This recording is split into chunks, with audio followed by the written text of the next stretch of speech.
నేపాల్లో సంభవించిన పెను జల ప్రళయం తెలుగు రాష్ట్రాలను తీవ్ర ఆందోళనకు గురిచేస్తోంది. హైదరాబాద్ నుంచి యాత్రకు వెళ్లిన 156 మందిలో 140 మంది తెలుగు యాత్రికులు గల్లంతవటం తీవ్ర కలకలం రేపుతోంది. హైదరాబాద్ కు చెందిన ఒక ప్రైవేట్ టూర్ ఏజెన్సీ ద్వారా 156 మంది తెలుగు యాత్రికులు నేపాల్ పర్యటనకు వెళ్లారు. వారిలో 140 మంది స్థల సందర్శన కోసం బయటకు వెళ్లగా మిగిలిన 16 మంది అనారోగ్య కారణంగా హోటల్లోనే ఉండిపోయారు. సరిగ్గా అదే సమయంలో వరదలు రావడంతో బయటకు వెళ్లిన 140 మందితో సంబంధాలు పూర్తిగా తెగిపోయాయి. వారి ఫోన్లు స్విచ్ ఆఫ్ వస్తుండటంతో కుటుంబ సభ్యులు తీవ్ర ఆందోళన చెందుతున్నారు. హోటల్లో ఉండిపోయిన 16 మంది సురక్షితంగా ఉన్నారని తెలిసింది. ఈ 16 మందిలో 4 ఆంధ్రప్రదేశ్లోని కర్నూలు జిల్లా ఆదోనికి చెందిన వారుగా ఉన్నారు.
నేపాల్లో సంభవించిన పెను జల ప్రళయం తెలుగు రాష్ట్రాలను తీవ్ర ఆందోళనకు గురిచేస్తోంది. హైదరాబాద్ నుంచి యాత్రకు వెళ్లిన 156 మందిలో 140 మంది తెలుగు యాత్రికులు గల్లంతవటం తీవ్ర కలకలం రేపుతోంది. హైదరాబాద్ కు చెందిన ఒక ప్రైవేట్ టూర్ ఏజెన్సీ ద్వారా 156 మంది తెలుగు యాత్రికులు నేపాల్ పర్యటనకు వెళ్లారు. వారిలో 140 మంది స్థల సందర్శన కోసం బయటకు వెళ్లగా మిగిలిన 16 మంది అనారోగ్య కారణంగా హోటల్లోనే ఉండిపోయారు. సరిగ్గా అదే సమయంలో వరదలు రావడంతో బయటకు వెళ్లిన 140 మందితో సంబంధాలు పూర్తిగా తెగిపోయాయి. వారి ఫోన్లు స్విచ్ ఆఫ్ వస్తుండటంతో కుటుంబ సభ్యులు తీవ్ర ఆందోళన చెందుతున్నారు. హోటల్లో ఉండిపోయిన 16 మంది సురక్షితంగా ఉన్నారని తెలిసింది. ఈ 16 మందిలో 4 ఆంధ్రప్రదేశ్లోని కర్నూలు జిల్లా ఆదోని వాసులుగా తెలుస్తోంది.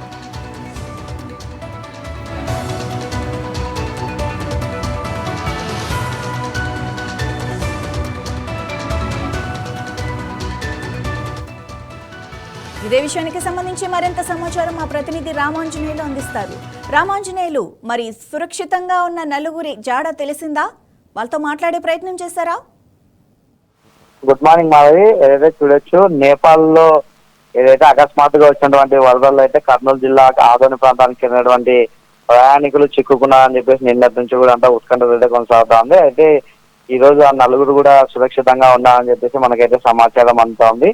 ఇక వివరాలు చూసుకున్నట్లయితే ఆదోనికి చెందినటువంటి భాస్కర్ శాస్త్రి మరియు ఆయన కుటుంబంతో సహా మొత్తం 156 మంది యాత్రికులు ఈ నెల 18న హైదరాబాద్ లోని ఒక ప్రైవేట్ ట్రావెల్స్ ఏజెన్సీ ద్వారా అయితే ఈ మానస సరోవర యాత్రకు బయలుదేరారు. వీరిలో కర్నూలు జిల్లాకు చెందినటువంటి 4 ఆదోని వాసులు కూడా ఉన్నారు.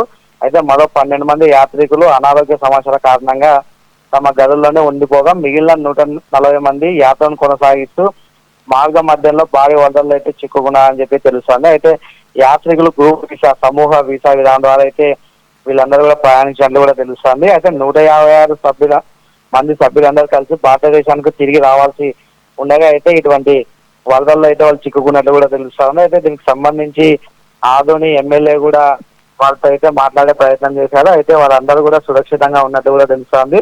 అయితే వారిని అక్కడి నుంచి కూడా వెంటనే ఏదైతే తమ గమ్యస్థానాలు కూడా తెలిసేందుకు కూడా ప్రభుత్వం తరఫున కూడా అన్ని సహాయ సహకారాలు అందిస్తామని చెప్పేసి కూడా ఆదోని ఎమ్మెల్యే అయితే ఇప్పటికే పార్థసారథి కూడా వాళ్ళతో మాట్లాడడం కూడా తెలిసింది.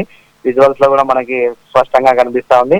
అయితే వారి భద్రత మరియు ఇతర పరిస్థితుల నుంచి కూడా ఆయన ఆదాయ తీశారు. అయితే అధికారులు వారితో ఎప్పటికప్పుడు సమన్వయం చేసుకొని వారిని భారతదేశానికి తిరిగి సురక్షితంగా తీసుకువస్తామని చెప్పేసి కూడా అయితే వాళ్ళకు హామీ కూడా ఆయన అయితే పేర్కొనడం జరిగింది. ఓవరాల్ గా అయితే వాళ్ళు ఏదైతే యాత్రకు వెళ్ళడం ఇలా విశాలంగా అక్కడ అకస్మాత్తుగా వరదలు రావడంతో చాలా మంది అయితే చిక్కుకున్న నేపథ్యంలో కర్నూలు జిల్లాకు చెందిన వారు అయితే ప్రస్తుతం సురక్షితంగా ఉన్నట్టు కూడా తెలుస్తుంది మాధవ్. Thank you Ramanjaneyulu.